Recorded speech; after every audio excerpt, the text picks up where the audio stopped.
vamos a comenzar. A ver quién tengo por aquí. Buenos días, Andira. Buenos días, Celine. Buenos días, Juliana. Buenos días, Angie.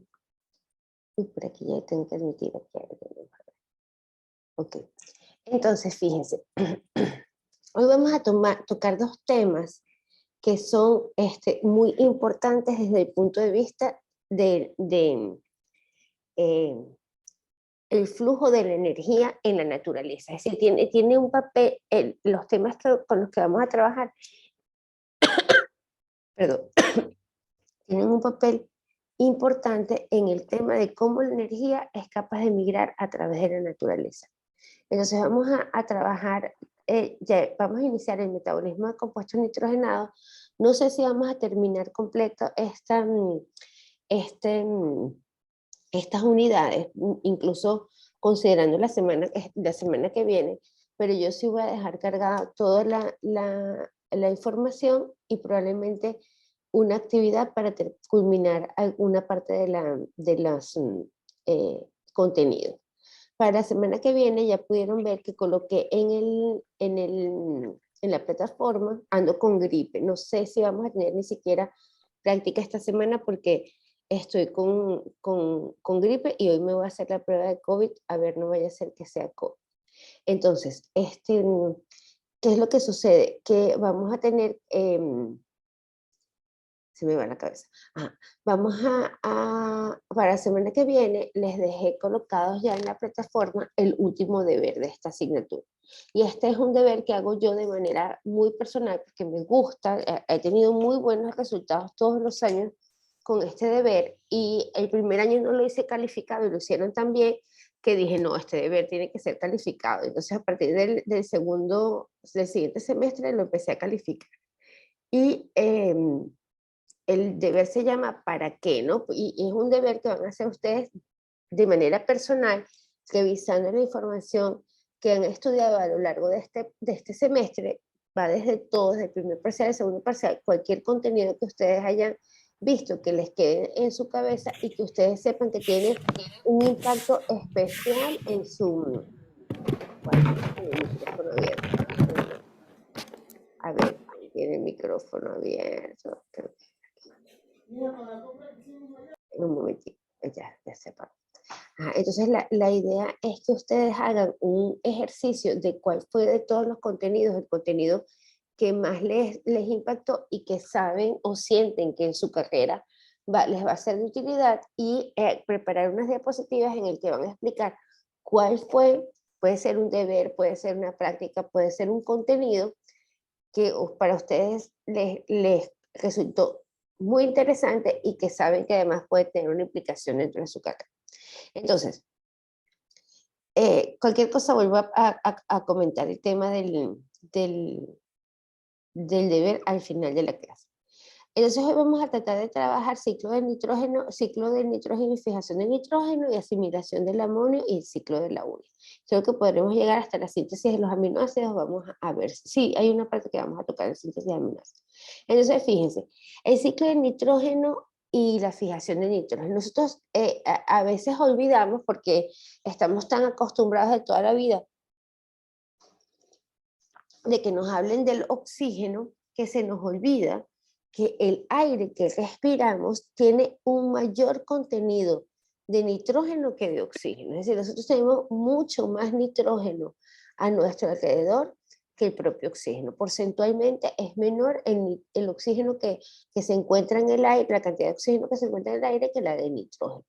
Y el nitrógeno se convierte realmente en un componente central para todas las que son las moléculas vitales. Vamos a ver que hay nitrógeno en el ADN, hay nitrógeno en las aminas, que son las que transfieren energía en todos estos procesos que vimos que tienen que ver con la respiración celular. Hay nitrógeno en las proteínas, y este nitrógeno está cumpliendo un papel muy importante dentro de los ciclos vitales que nosotros tenemos. Entonces el intercambio de este elemento desde la atmósfera hacia la materia orgánica tiene que darse de manera esencial. Es decir, nosotros no podríamos vivir realmente sin nitrógeno, aunque no lo vemos como diariamente y uno piensa, no, me muero si no tengo oxígeno, es cierto, pero si no tengo nitrógeno también, es decir, si no tuviera el flujo de nitrógeno, sería un problema significativo para la vida en el planeta. Y allí hay un papel importante que van a cumplir ciertos microorganismos que también son de mucho interés porque tienen que ver con todo este proceso del flujo de nitrógeno. Déjenme un momentico. Entonces, el nitrógeno se encuentra en la naturaleza en forma de un gas y es aproximadamente el 80% de lo que es nuestra atmósfera. Entonces, nosotros vamos a tener, como les decía, más nitrógeno que oxígeno y vamos a tener una dependencia de todos los organismos vivos de este nitrógeno porque pasa a ser parte de estas moléculas que ya las discutimos, que son esenciales. La mayoría de los esta molécula es utilizada directamente por la mayoría de los organismos, perdón, no puede ser utilizada directamente, tiene que ser transformada. Y ahí es que tienen un papel muy importante los organismos que son capaces de colaborar en lo que nosotros conocemos como el ciclo del nitrógeno. Entonces, el ciclo del nitrógeno ha sido bien descrito e incluso se sigue siempre estudiando y hacia los años 90 apareció esta parte de la ruta que se le llama ANAMOTS y completó lo que se conocía hasta ese momento acerca del proceso del ciclo del nitrógeno. Está formado por cada una de estas partes que son la amonificación, la nitrificación, la desnitrificación, el amonox, la fijación y la asimilación. Y este proceso ocurre dentro de un ciclo en el que se va a implicar plantas, animales, la atmósfera y el suelo. Entonces aquí vamos a tener un papel relevante, perdón, del suelo en todo lo que son los procesos de utilización del nitrógeno. Y hay que incorporar además un concepto que es el de organismos litotróficos. Entonces nosotros vamos a tener dos grandes grupos de organismos, probablemente lo van a ver con mucho más detalle cuando vean microbiología o los que están viendo microbiología, que son los organotrofos y los litótrofos. Los organotrofos comen materia orgánica, carbón. Su apetencia es por el carbón, mientras que los litótrofos son capaces de consumir otro tipo de moléculas, como en este caso puede ser el nitrógeno. También consumen azufre, son las bacterias que viven en las aguas termales, por ejemplo, o alrededor de los volcanes, que van a tener una serie de elementos de los cuales pueden vivir y que no son organotrofos, no son carbono, ¿no? Entonces, pero que también están en la naturaleza y no pueden estar inmovilizados, tienen que estar pasando diferentes ciclos para que completen entonces el flujo de los elementos en la naturaleza. Entonces, en este sentido, la primera reacción que nosotros vamos a estar relacionadas con el ciclo del nitrógeno es la amonificación.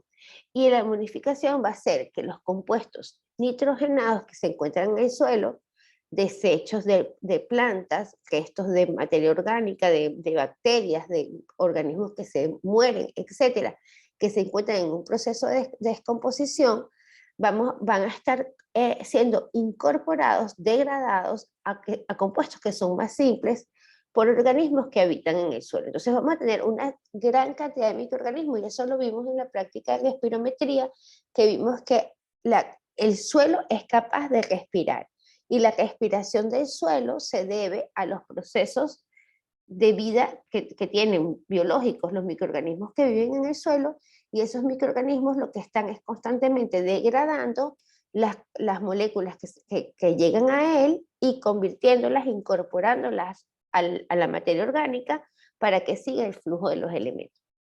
Entonces vamos a tener que en este proceso de amonificación actúan principalmente bacterias y hongos. Entonces imaginemos, estamos en el medio de una selva y hay animales que mueren, caen al suelo, hojas, restos de plantas generales, y dentro de su composición hay materia orgánica, carbono, hay componentes carbonados, pero también hay proteínas, aminoácidos, ácidos nucleicos, nucleótidos, y todos estos están cayendo a este suelo. Si sucediera que nosotros no tenemos las bacterias y los hongos, lo que ocurre es que este material no se degrada. Un ejemplo que es muy interesante de este tipo de situación es lo que ocurre en las eh, fábricas piladoras de arroz, ¿no? En las fábricas piladoras de arroz, si nosotros vemos el arroz nativo, ¿no? Sin pulir, el arroz tiene una cascarilla, ¿sí o no? ¿Alguien ha visto alguna vez un arroz directo de la planta? ¿Cómo es? Ajá, sí, por ahí alguien me dijo. Sí, es, es cafecito y alguien me iba a decir algo. ¿Quién, Ivonne? Alguien me iba a comentar algo. Es cafecito. No, yo solo decía que nunca había visto un arroz. Nunca has visto, siempre lo has visto así listo en el supermercado pulido. Sí. Ajá, bueno, en el supermercado pulido nosotros vemos un arroz blanco o como mucho un arroz, como dicen, cafecito, que es el arroz sin pulir. Ese arroz todavía no tiene la cascarilla. El arroz original tiene una cascarilla encima de él y esa cascarilla se retira porque es imposible que nosotros no las podamos comer. Es decir, las comemos, pero no las podemos asimilar absolutamente para nada, como no las comemos, las sacaríamos del organismo. Entonces, ¿qué es lo que pasa con esta cascarilla? Esta cascarilla, el arroz integral, ajá, buena pregunta, el arroz integral es un arroz sin pulir, porque, ajá, ya voy a explicar por qué no los podemos comer. El arroz integral es un arroz sin pulir, pero no tiene la cascarilla. Entonces, el arroz integral le quitaron la cascarilla y se le queda pegado todavía la estructura o la fibra, ¿no? Que le llaman, sobre la estructura del arroz. Entonces, por eso tiene ese color oscuro y es el arroz integral, tiene más fibra y su asimilación es diferente, ¿no? Cuando lo consumimos, recuerden qué es lo que pasa con la fibra. ¿Alguien sabe qué es lo que pasa con la fibra? No la digerimos, pero a ver, sí, la hacemos popó, está muy bien. ¿Qué es lo que sucede a la fibra? Se fermenta, es parte de lo que ocurre. Muy bien, gracias, Paulina. Y otra cosa que pasa con la fibra, cambia de volumen. La fibra va a absorber mucha agua. Entonces, por eso cuando comemos alimentos con fibra, lo que va a ocurrir en nuestro organismo es que él va a absorber agua y se va a hinchar. En este proceso de hincharse hace que el proceso de absorción sea menor. Entonces, por eso atrapa grasas. Entonces, las personas comen fibra, tienen tendencia a ir mejor al baño y también esa es la fibra soluble. Hay fibra soluble e insoluble, pero la fibra soluble lo que va a hacer es que va a absorber esa cantidad de agua, pero va a ayudar, lo mismo pasa con las frutas. Va a pasar por el tracto digestivo y va a castrar parte no va a haber una fermentación completa, sino que más bien tiendes a poder eliminar parte de los nutrientes. Entonces, eso hace que la persona pierda peso porque no está absorbiendo igual grasas, azúcares, etc. Entonces, ¿qué pasa con el arroz integral? Que tiene esa fibra. Pero el arroz original tiene una cascarilla. Esa cascarilla, en las fábricas de arroz sacan toda la cascarilla de arroz, con esa cascarilla de arroz ustedes podrían compactarla y hacer madera o hacer ladrillos. ¿Por qué será? A ver si alguien me dice. ¿Por qué ese material es tan duro? Ok, no saben, está bien. Ese material es tan duro porque su composición de carbono, su composición principal es carbono. Entonces vamos a tener grandes cantidades de cadenas de carbono y muy poco nitrógeno. Entonces, cuando ustedes llegan cuando ellos sacan toda esa cascarilla de arroz fuera de la fábrica, se hace una montaña de cascarilla de arroz y se queda inmovilizada.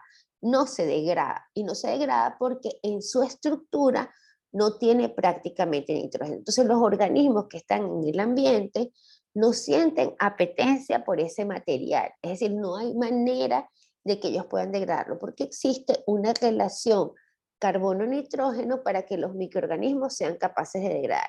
Entonces, un microorganismo como máximo puede encontrar 16 carbonos y un nitrógeno. Entonces, si consigue 16 carbonos y un nitrógeno, empieza su proceso de degradación, puede digerir esa materia orgánica. Si los carbonos pasan de 16, ya el microorganismo le empieza a costar muchísimo degradarlo. Entonces, imagínense que nosotros en el suelo digamos, ah, mira, como tenemos cascarilla de arroz, vamos a usar esta cascarilla de arroz para fertilizar el suelo. Y cuando llega esa cascarilla de arroz al suelo, los microorganismos no reconocen eso, entonces no tienen apetencia por la degradación y eso se queda allí como una capa de cascarilla de arroz. Yo tengo un compañero que hizo un trabajo muy interesante que hicieron como unas colchas para el suelo y entonces las colchas las hicieron con las varillas de arroz que quedan, las cosieron, una persona las cose y las coloca sobre el suelo y entonces protege al suelo de la pérdida de agua. Entonces él cultiva, ponen estas colchas, esto es un desarrollo de un señor ecuatoriano. Aquí en Ecuador, este señor vio, bueno, tengo este material lo puedo utilizar, lo hacen como esas colchas y en los sitios donde hay pérdida de agua por demasiada exposición del sol, lanzan estas especies de colchas, cultivan con la colcha y debajo de la colcha se mantiene la humedad y los microorganismos están protegidos. Entonces se convirtió en una estructura bien interesante para proteger suelos que están con problemas, porque no pueden ser fácilmente degradados. Entonces, ¿qué hace el que tiene porque ustedes nunca han visto entonces que por todos lados hay cascarilla de arroz y no se degrada nunca? Entonces lo que se hace es que a la cascarilla se le coloca urea.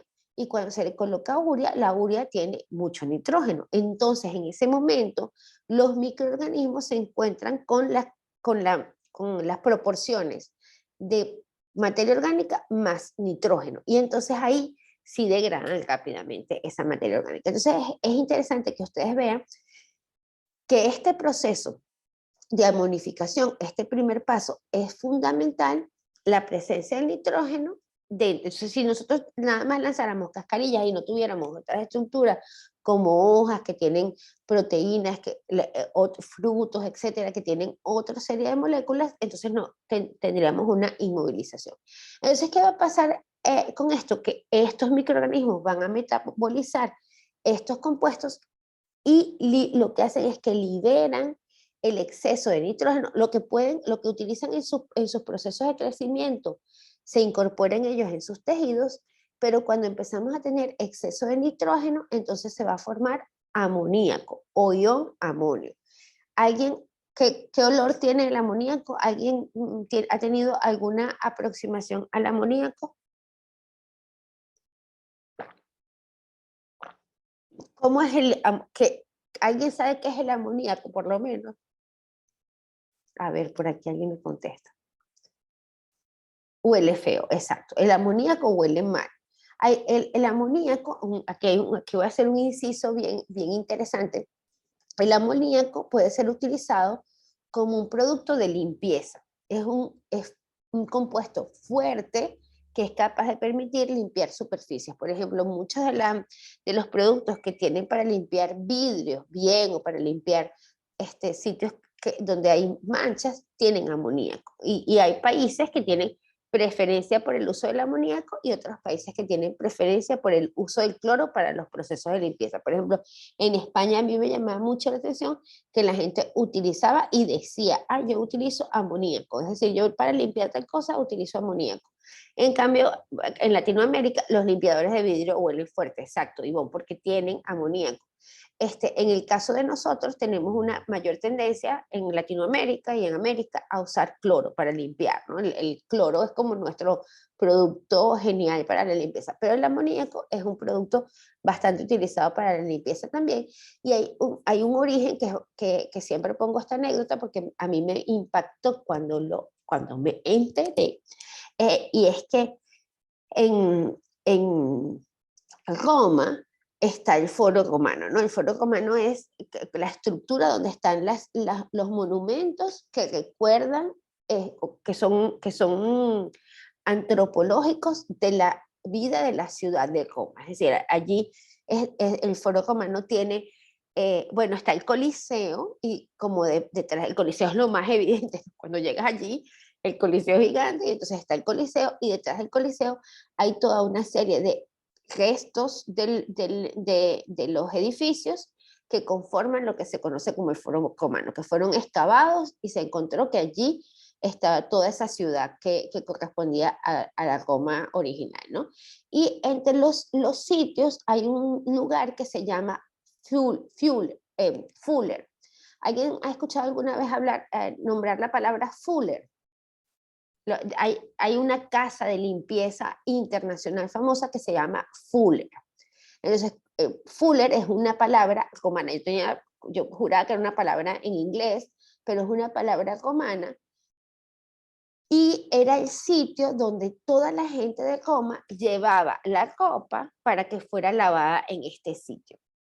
Entonces, hay una historia impresionante porque el Fuller era el lugar donde se acumulaban todas las orinas de Roma. Entonces, el drenaje que ellos tenían llevaba las orinas hasta el Fuller.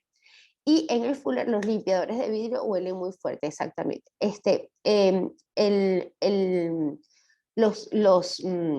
Llevaban las orinas hasta un punto, y ese punto donde se concentraban todas las orinas es lo que se llamaba el Fuller. Y allí la gente lavaba la ropa con las orinas. ¿Por qué? A ver si a alguien se le ocurre ahorita, es capaz de hacer match entre una cosa y la otra. ¿Por qué con las orinas?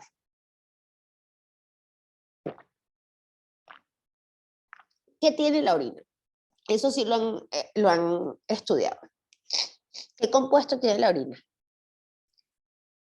A ver, alguien me contesta aquí en privado. Agua, exacto. ¿Y qué más?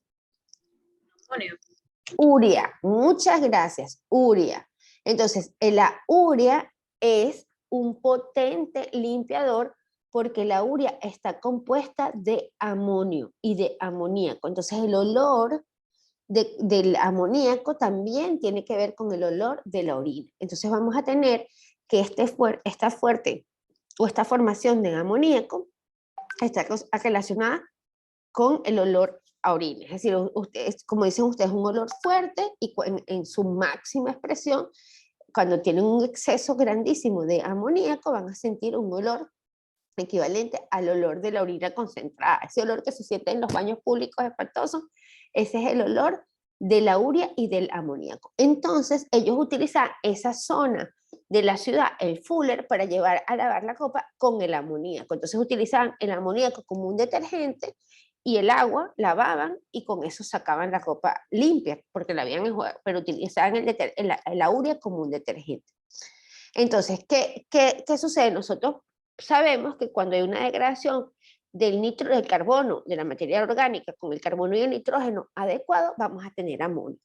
Si nosotros tuviéramos el amonio en la naturaleza sin moverse, nosotros tendríamos una acumulación de amonio y por todos lados donde metiéramos la cabeza sentiríamos ese mal olor, ¿verdad? Pero no ocurre así. El amonio, entonces los romanos siempre olían a pipí. Bueno, yo pensé lo mismo, pero claro que si la copa es luego bien lavada, que se le retira con el agua, entonces no deberían oler así, pero tal vez para ellos ese olor no era desagradable. Recuérdense que en muchas civilizaciones el olor que para uno es desagradable, para ellos es agradable. Entonces, pero yo pensé exactamente lo mismo que tú. Olor a meados, olor a pipí. Exacto. Entonces, ¿qué tenemos? Cuando se produce el amonio no se queda inmovilizado en la naturaleza y debe ir a un proceso de oxidación de amonio a nitritos y a nitratos. Y aquí, para los biólogos, para los acuacultores, para todos en general, pero para biólogos, acuacultores y agrícola y biológica, este punto es muy interesante porque es un punto que determina si se está dando o no procesos de eutrofización. ¿Qué significa eutrofización? A ver si alguien conoce el concepto.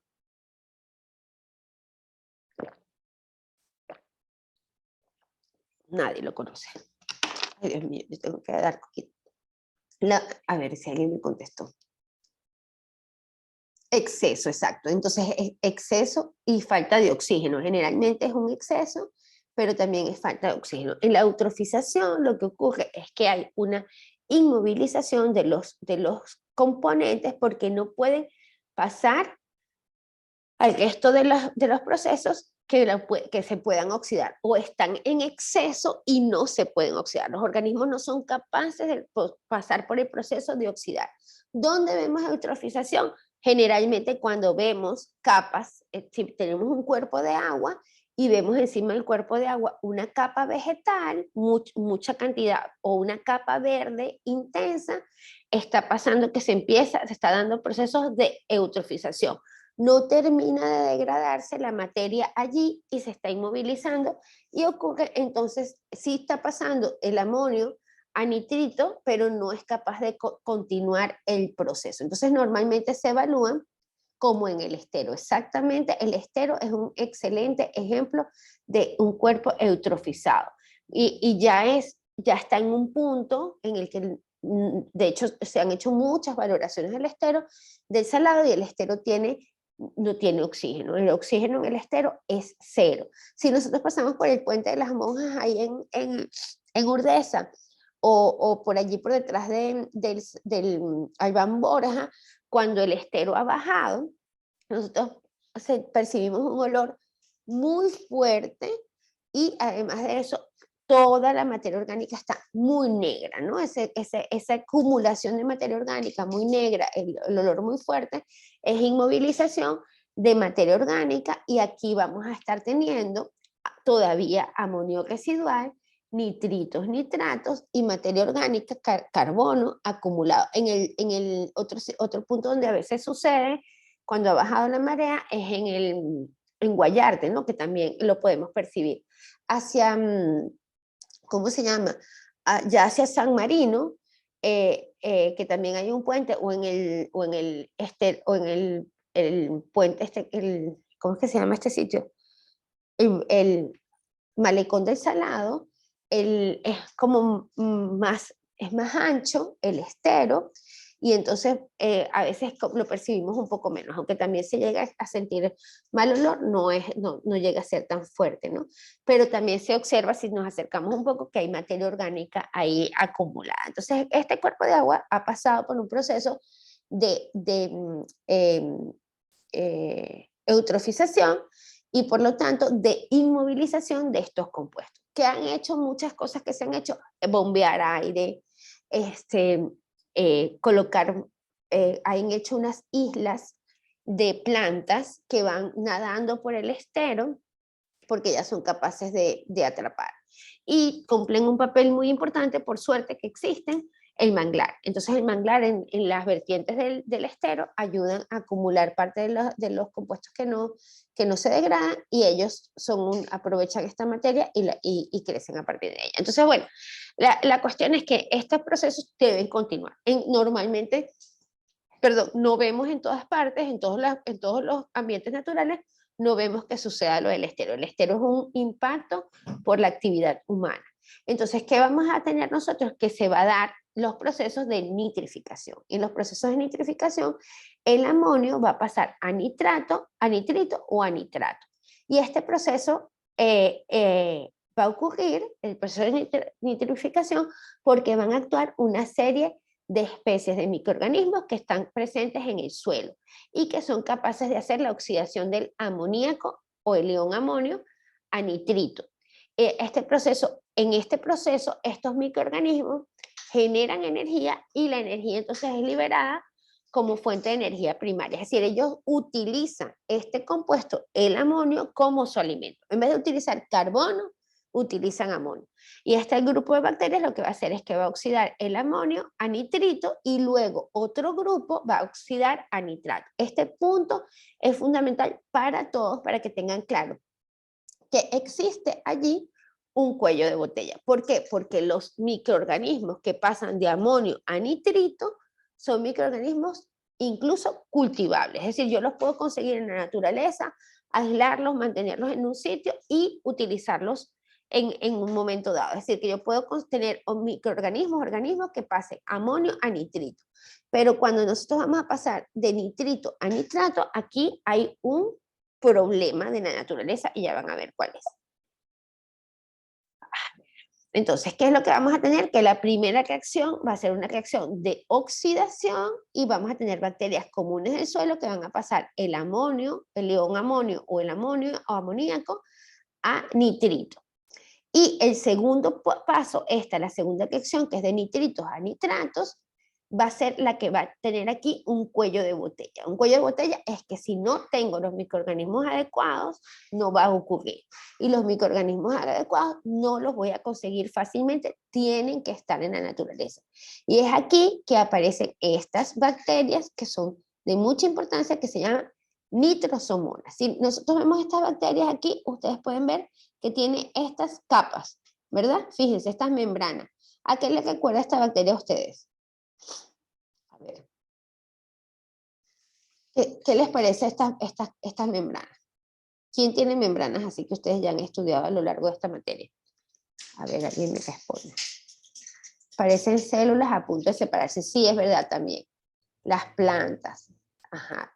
Pero hay una estructura en las células que nos recuerdan a esta célula. A ver, ¿quién está despierto? ¿Qué estructura tenemos que tiene varias capas de membrana? Las mitocondrias, excelente, Ivonne. Entonces, estas bacterias están libres en la naturaleza y tienen capas de membranas parecidas a como son las mitocondrias. Entonces, estas bacterias tienen la capacidad de degradar o de aprovechar el nitrito y convertirlo en nitrato. Y no hay ningún organismo que se haya encontrado hasta ahora que sea capaz de hacer amonio a nitrito, nitrito a nitrato. No, nadie ha podido descubrir que exista algún organismo quimiolitótrofo que sea capaz de hacer todo el proceso. Entonces el proceso se ve encadenado por la presencia de un organismo y de otro. Entonces necesitamos allí un trabajo en colaboración para que se dé el proceso y la oxidación completa del amonio a nitrato. Y entonces la nitrificación va a resultar como un producto secuencial de estos dos grupos separados de microorganismos. Imagínense, es como que si yo me como algo, es horrible, ¿no? Pero vamos a ver, ponerlo en ese contexto. Es como que, vamos a verlo de esta manera, como que si alguien para comerse algo que es, o para nutrirse, necesita primero que yo lo mastique y luego le dé todo lo masticado y se lo pase para que él continúe la degradación. Esto es lo que está ocurriendo. Estas bacterias no vivirían si no existen las bacterias previas. Y ellas en sí mismas tampoco son capaces de hacer la degradación de la materia inicial si no se la tienen ya predigerida. Como los pájaros, exacto. Los pájaros hacen cosas similares, que las mamás le regurgitan algo en el piquito y con eso continúan comiendo.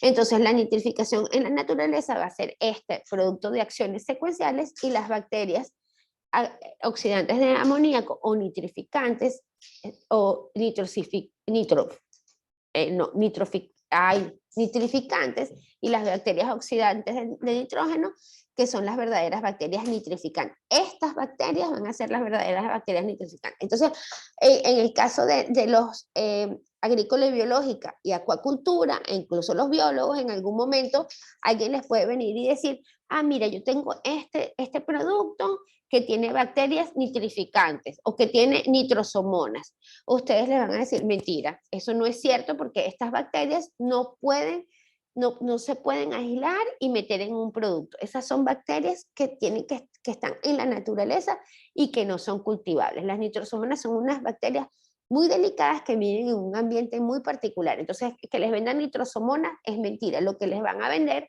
son bacterias que ayudan a poner disponibles los elementos que son capaces de modificar las nitrosomonas. Pero si ustedes no tienen nitrosomonas en el suelo que tienen, nunca va a ocurrir el proceso. Es decir, puede que estas hagan la primera parte, pero si no están estas, entonces ellas lo que van es a colaborar, las que les puedan vender, colaboran a que degrade esta parte y si están estas aquí disponibles, continúa. Pero si no, se queda inmovilizado el proceso. Pero es muy interesante que tengan esto claro en sus cabecitas. En Chile, por ejemplo, hablan bastante de, ¿no? que tenemos productos que tienen nitrosomonas. No, no es cierto. No hay productos que tengan nitrosomonas. Entonces, primera reacción que vamos a tener, amonio o ion amonio más oxígeno con las bacterias que están allí van a generar elementos para que las bacterias del género nitrosomona pasen a nitritos y a nitratos. Y el nitrato queda, que este producto va a ser muy tóxico para las plantas y no se puede acumular. ¿Alguien me iba a decir algo? No. Sí. Nada.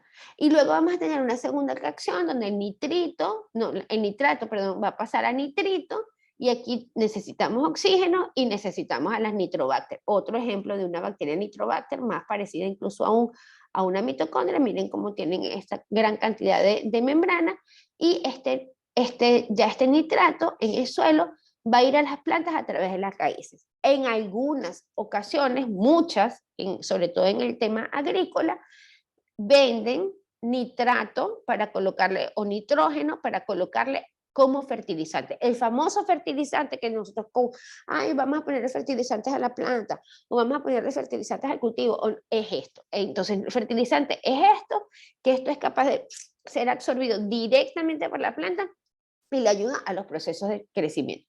Entonces tenemos nitrosomonas y nitrobacter jugando un papel central en lo que es el resultado, lo que es el reciclaje de nitrógeno. Entonces vamos a tener allí un punto en el que si no trabajan las nitrosomonas y el nitrobacter, no vamos a tener entonces la degradación.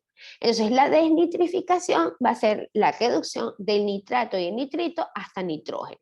Y es el proceso donde vamos a tener amonio, presencia de oxígeno, bacterias autótrofas. Autótrofas significan que ellas van a ser capaces de vivir por el uso específico del nitrógeno. En este proceso se da la nitrificación, tendremos nitrato no se puede quedar inmovilizado en la naturaleza y pasaremos por un proceso de desnitrificación en el que va a tener un papel importante el carbono y las bacterias heterótrofas. Entonces, para todos, en algún momento, es normal leer bacterias heterótrofas. Cuando vean microbiología con los profesores de microbiología, les van a hablar de las bacterias heterótrofas y las bacterias heterótrofas tienen apetencia por el carbono. Entonces ellas van a crecer. Aquí se han dado los procesos para que el nitrógeno no se quede inmovilizado y las bacterias heterótrofas consuman la materia orgánica, incluido el procesamiento del nitrógeno y van a dar entonces como resultado nitrógeno molecular. Entonces cuando se da todo el proceso,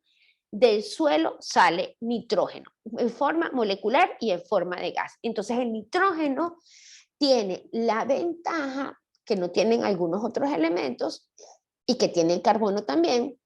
El nitrógeno y el carbono pueden salir de nichos contaminados, de espacios contaminados, de donde hay materia orgánica en exceso, en una forma molecular como un gas. En el caso del carbono, va a salir como CO2, todos lo sabemos, y en el caso del nitrógeno va a salir como nitrógeno molecular, como un gas. Esto estamos hablando en el suelo. ¿Qué pasa con nosotros? ¿Nosotros emitimos nitrógeno como un gas? ¿O cómo lo emitimos? ¿Cómo lo desechamos? Como sólidos. Ajá, pero como sólidos en las heces, ¿verdad? Una parte. ¿Y el resto? ¿Dónde? Tiene muchísima importancia. Ya lo dijeron. ¿Cómo qué? ¿Cómo sale el resto de nuestro nitrógeno? De la dieta que consumimos.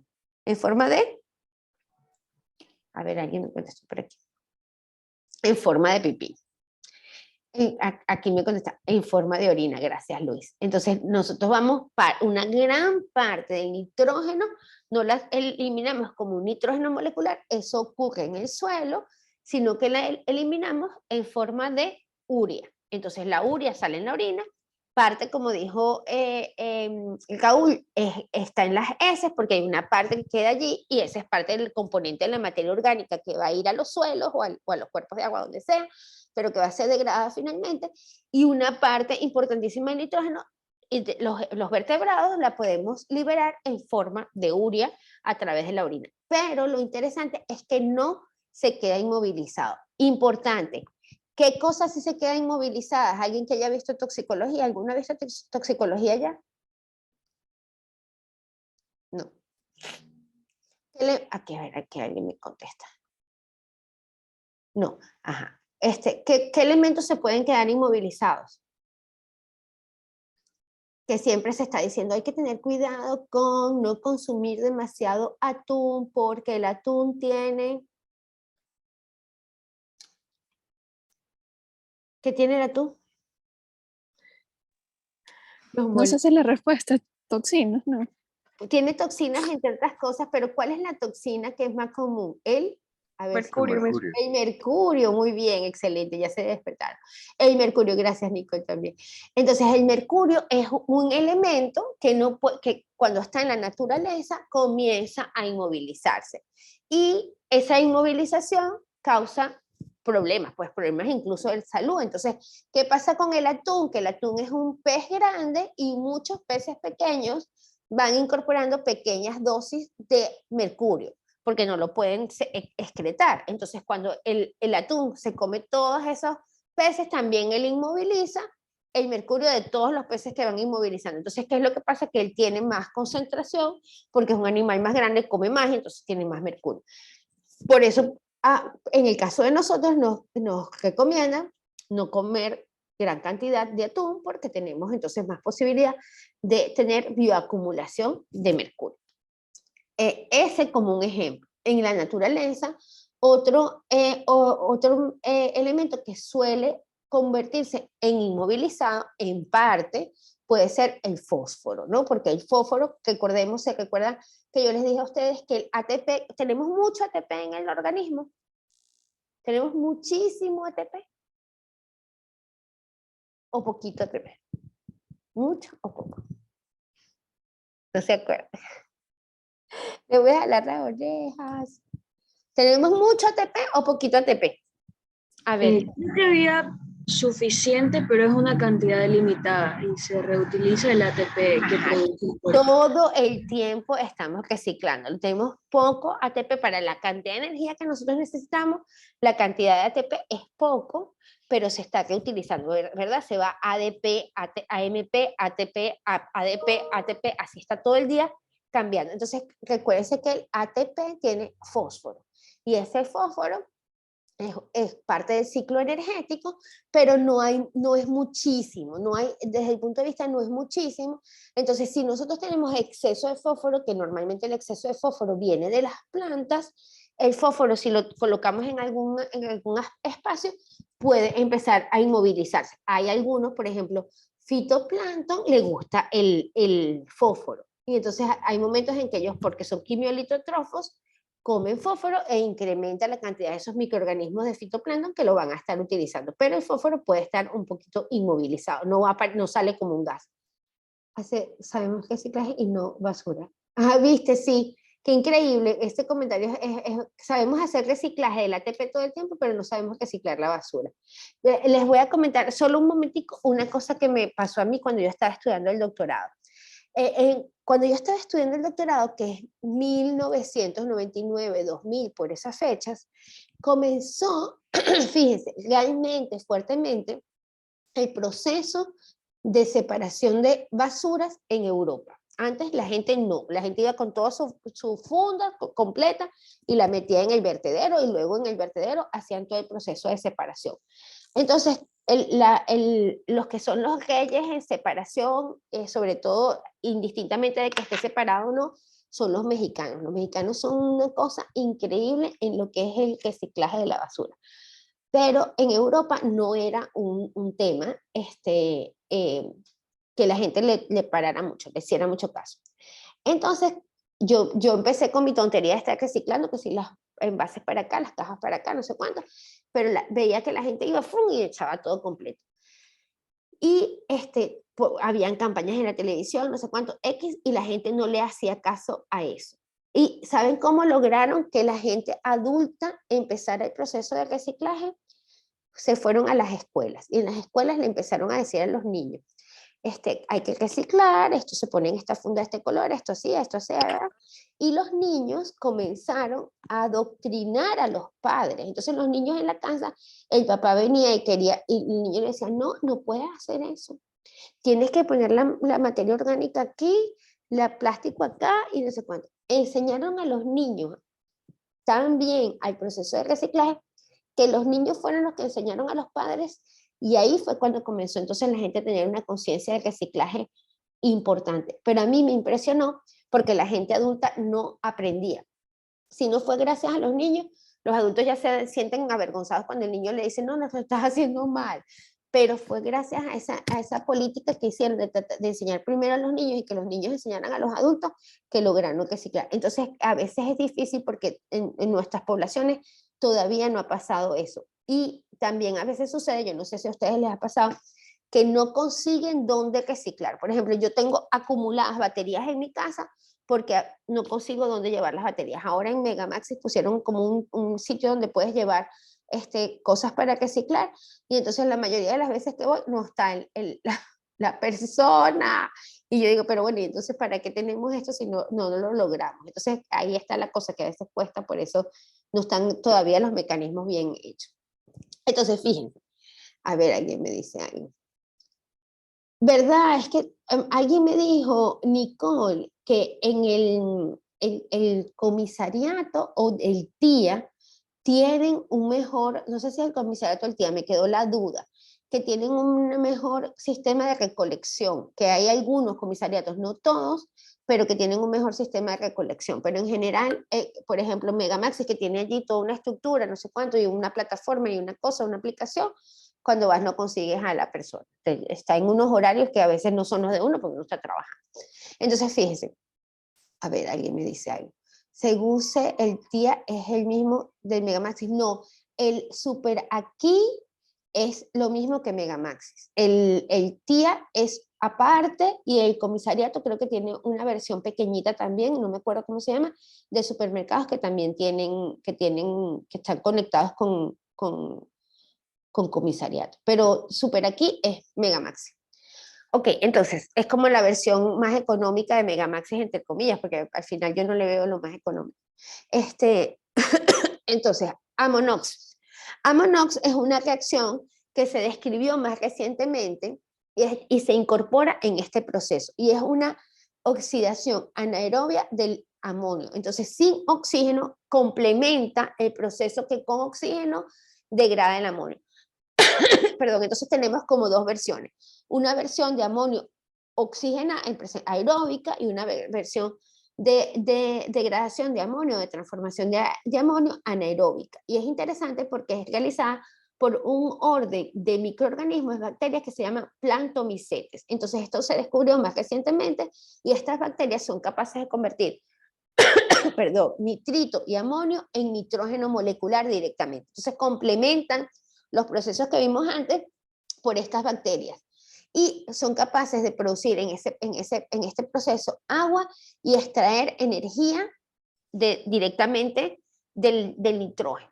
Y el proceso se forma esta molécula, por eso se descubrió, porque se forma esta molécula que se llama hidracina y que es un paso intermedio. Entonces, alguien detectó la presencia de esta molécula en el ambiente, y fue como pudieron entonces darse cuenta que habían estos microorganismos actuando en el proceso de degradación del amonio. Entonces, es una incorporación bien interesante. Por último, se da el proceso de fijación, que es la reducción del nitrógeno molecular, el que está aquí, a amonio. Entonces nosotros en la naturaleza, este nitrógeno que está aquí y el que viene producto de las plantas, de las caídas de las plantas, de los organismos que caen, pero también hay un proceso de fijación de nitrógeno del ambiente hacia el suelo. Entonces, vamos a tener que algunos organismos fijan nitrógeno, es decir, algunos microorganismos son capaces de tomar el nitrógeno molecular y convertirlo en materia orgánica a través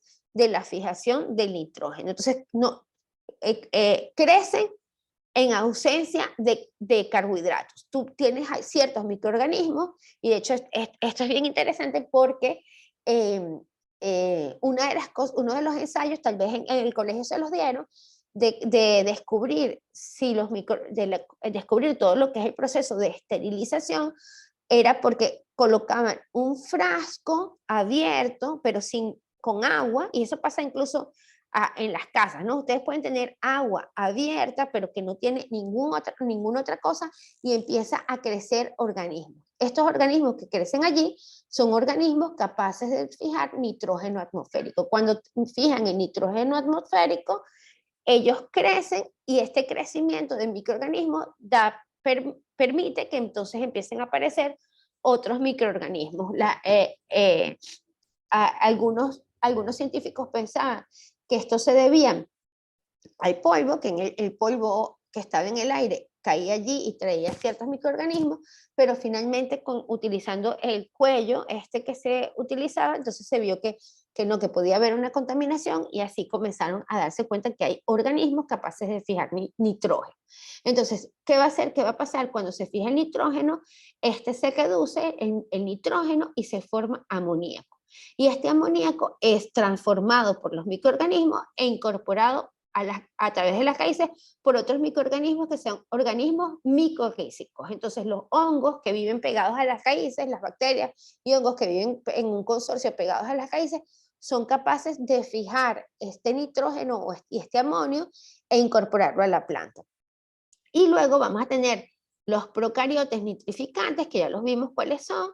Van a convertir el amonio a nitritos y nitratos, y ellos van a permitir que continúe el ciclo. Vamos a tener los desnitrificantes, que van a producir nitrógeno molecular, y este nitrógeno vuelve a salir al ambiente. Entonces se da este proceso, este ciclo del nitrógeno, ¿no? Que es lo que estamos estudiando el día de hoy. Y al final, en estos procesos, pues puede pasar de las plantas a formar nitritos y nitratos, estos ser incorporados como nutrientes y continuar. Por ejemplo, plantas como el bambú son muy buenas en la toma en la fertilización. Entonces el bambú es una planta que crece muy, muy rápido y muy grande, porque fija muy bien nitrógeno. Y otras van a ser menos, y aquí viene un punto que también es interesante, que en monocultivos lo que se hace es incorporar ciclos de plantas que fijan mejor nitrógeno y ciclos de plantas que tal vez no lo fijan tan bien o no lo fijan. Entonces, por ejemplo, cuando se siembra maíz, en un ciclo se debe sembrar maíz, y en el otro ciclo sacar el maíz y sembrar frijol, porque el frijol fija mucho, toma muy bien el nitrógeno y lo pasa, fertiliza el suelo. El maíz, no. El maíz, si nosotros sembramos maíz, terminamos convirtiendo el suelo en un desierto, porque el maíz toma mucho los nutrientes, pero no fija. Y entonces no hay nitrógeno para que siga la degradación, y lo que hablamos, ¿no? Cuando tenemos exceso de carbono, vamos a pasar en un proceso de estabilización de la materia orgánica, no se degrada, y entonces no hay quien la pueda degradar, y entonces empezamos a degradar el espacio, el ambiente en el que estamos trabajando. Ok, ahora vamos a tener una actividad que está en la plataforma, y va a ser, voy a dividir los grupos y van a crear un mapa conceptual en el que van a contestar estas preguntas. Entonces es hacer una revisión rápida y volvemos y presentamos los mapas conceptuales, ¿les parece? Vamos a tener para esto 30 minutos, a las 9 nos volvemos a ver. Ya está en la plataforma, voy a hacer los grupitos. Y ahí ya tenemos la discusión. A ver. Yo creo que 25 minutos más o menos, yo creo que es suficiente, 25 minutos. Igual me paso por los grupos para preguntar cómo va. Salas, grupos pequeños. Es abierto, entonces los grupos que se formen, ustedes los arman luego en la plataforma como hacemos otras veces. Asignado automáticamente, y los mando a sus grupos. Listo. A ver.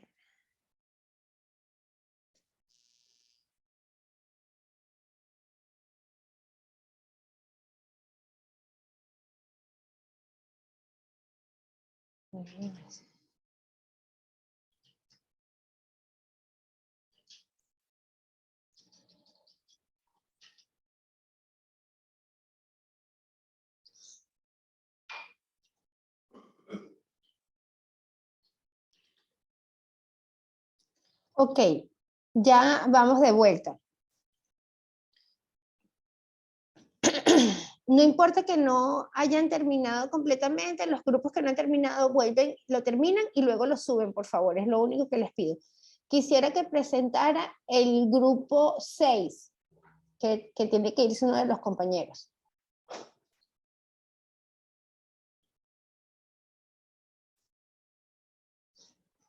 Chévere, gracias, Choes, Jimmy. Miss, ¿se ve la página que está ahorita? Sí se ve, muy bien, se ve perfecto. Ok, déjame ponerlo. Ya. Bueno, nosotros somos el grupo 6 y vamos a hablar sobre el metabolismo del nitrógeno. La primera pregunta que tenemos es ¿por qué es importante el nitrógeno para todos los organismos vivientes? Bueno, esto forma parte del grupo CHOM, como ya sabemos, y estos son de los organismos, de los componentes más importantes de nuestras moléculas para nosotros. Esto se da tanto en plantas como animales, no solo en seres humanos, en animales en general, y el nitrógeno se usa para producir aminoácidos o las proteínas, y que constituyen las células, y es uno de los componentes básicos del ADN, como ya sabemos. También tenemos cómo absorbe el nitrógeno la mayoría de las plantas. Bueno, para esto el nitrógeno se presenta en dos formas, en tanto como nitrato o como amonio. Estas son sus formas iónicas. Y como la mayor parte del nitrato está en el suelo, de forma orgánica, es necesario una actividad microbiológica para convertirlo en amonio o nitrato. Y para esto hay estas bacterias, como menciona, la nitrosomas y la nitrobacter. También tenemos cómo obtienen los animales el nitrato que necesitan. Bueno, para esto está la cadena trófica. Como se mencionaba anteriormente, está en el suelo, por lo que las plantas van a ser las primeras en absorber este nitrógeno, ¿no? Entonces van a venir consumidores secundarios, terciarios o primarios, y van a obtener estos nutrientes de animales o plantas, y así va a seguir el ciclo. También tenemos lo que es la nitrificación. Bueno, la nitrificación es cuando hay una oxidación de el amonio. Y es un proceso microbiológico, esto se da por unas bacterias autótrofas, y está en presencia de oxígeno y carbono inorgánico. También tenemos lo que es la desnitrificación, que es cuando el nitrato que se obtiene de la nitrificación eh, es reducido por bacterias heterótrofas a, ¿cómo es? A nitrógeno, pero en forma de gas, el molecular, y esto se da en ausencia de oxígeno y presencia del carbono orgánico. Gracias. Excelente, chévere, gracias Jimmy, muy bien. Entonces, como vemos, este ejercicio nos permite resumir todo lo que hemos visto a lo largo de la mañana en puntos claves. Vamos a ir con el grupo 1, que también había terminado, para que presente también su mapa mental.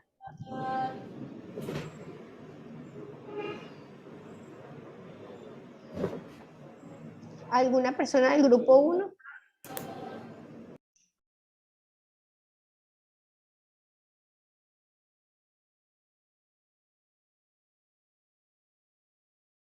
No hay nadie del grupo 1 para presentar. ¿Qué pasó? Bueno, entonces algún otro grupo que quiera presentar, que tenga ya listo su trabajo y lo pueda presentar, a ver si tengo alguno que esté disponible. No, mija, aquí estoy. Gracias, Angie. Chévere. No sé si alguno de mis compañeros me puede ir compartiendo. Bueno, no sé.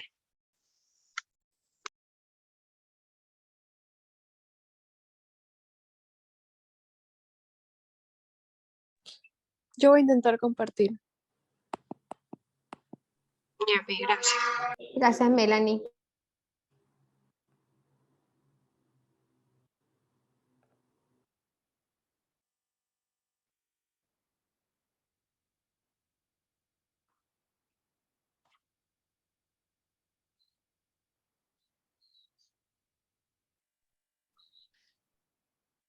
Sí se ve. Si pudiera hacerlo un poquitito más grande.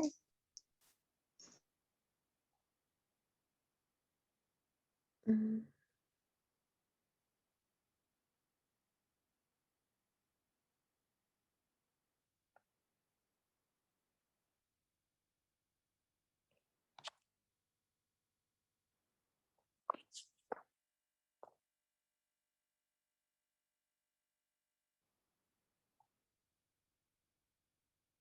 No sé si así tal vez se pueda ver mejor.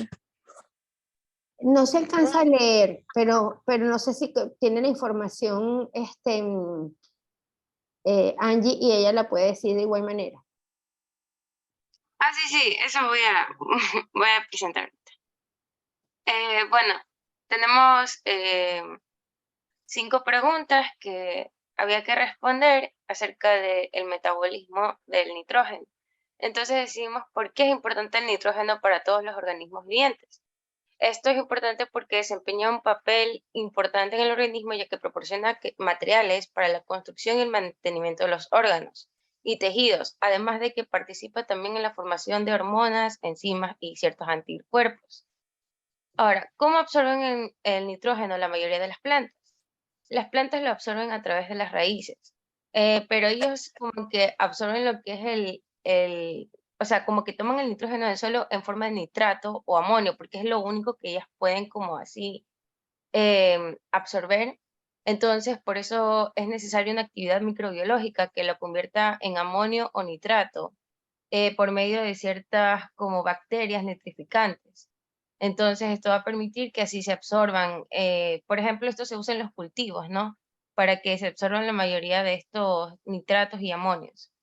Ahora, ¿cómo obtienen los animales el nitrógeno que necesitan? Esto lo obtienen mediante la descomposición. O sea, los animales obtienen el nitrógeno al ingerir vegetales en forma de proteínas, también en donde en cada nivel trófico se va a liberar al ambiente nitrógeno en forma de excreciones. Ahora, ¿qué es la nitrificación? Esta es la oxidación del amoníaco a nitritos y que posteriormente va a pasar a nitratos. Va a ser catalizada por bacterias que son autótrofas y organismos heterotróficos. ¿Qué es la desnitrificación? Esta es la reducción de nitratos a nitritos de agua, o sea, que están en el agua, convirtiéndolos en óxido de nitrógeno, amoníaco y nitrógeno libre, mediante determinados microorganismos también, que son usados en este caso para hacer esta reducción de los nitratos o los nitritos que están en esta, o sea, estos se suelen dar en procesos que están tratando de procesar aguas residuales, según lo que estaba viendo. Entonces, por eso se busca realizar este proceso de desnitrificación. Claro, tal como tú dices, cuando tenemos una inmovilización de materia orgánica, como es el caso de las aguas residuales, hay como se intenta hacer ese flujo, pero puede ocurrir, está ocurriendo, de hecho, en cualquier ambiente, ¿no? No es exclusivo de las aguas residuales. En las aguas residuales se trata de hacer que fluya ese proceso para que se dé el proceso completo de desnitrificación. Y es porque ya, Sí. ya es un ambiente eutrofizado. Entonces, claro, hay que empujarlo para que se logre que se completen los procesos. Excelente, chévere, porque pusiste un ejemplo. Me parece buenísimo. Si quieren, entonces ya lo dejamos hasta acá. Muchas gracias a los que presentaron. Los demás, por favor, suban su trabajo, que igualito es para evaluar. Antes de que se vayan, porque sé que algunos se van ya a esta hora, nada más faltan 2 minuticos más, recordemos que tenemos para la semana que viene la entrega del trabajo que coloqué anoche en la plataforma. Entonces, en esa entrega de trabajo van a utilizar entre 3 y 5 minutos para presentar esos aspectos. Es calificada y tiene un peso importante en la calificación, porque sé que ustedes tienen varios temas que seguramente les han gustado a lo largo de la asignatura y que los vinculan con su actividad que tendrán ustedes profesional en algún momento. Me falta avanzar un tema más, a ver si la semana que viene, que quisiera completar lo que es el ciclo de la URIA, que es otro ciclo que también es importante. Yo lo que voy a tratar es de mandarles un ejercicio para que ustedes vean previamente, o una lectura, vean el ciclo de la URIA y ya nada más tocamos los aspectos importantes que tengo que reforzar, de manera que completemos también ese ciclo. Yo creo que los voy a dejar ya, pues son las 9:15, nosotros no tenemos que salir un poquito antes. Muchas gracias por la atención del día de hoy y ya nos vemos las semanas que vienen. Una cosa, ahora en un ratito me voy a ir a hacer la prueba de COVID, como les dije. Entonces, en cuanto me den el resultado, les estoy escribiendo, sea porque la práctica sí continúa y la vamos a tener presencial, o sea porque la tengo que cambiar a virtual por estar enferma. Pero en función de si nada más es una gripe, nos vemos tranquilamente el viernes, ¿sí? Listo.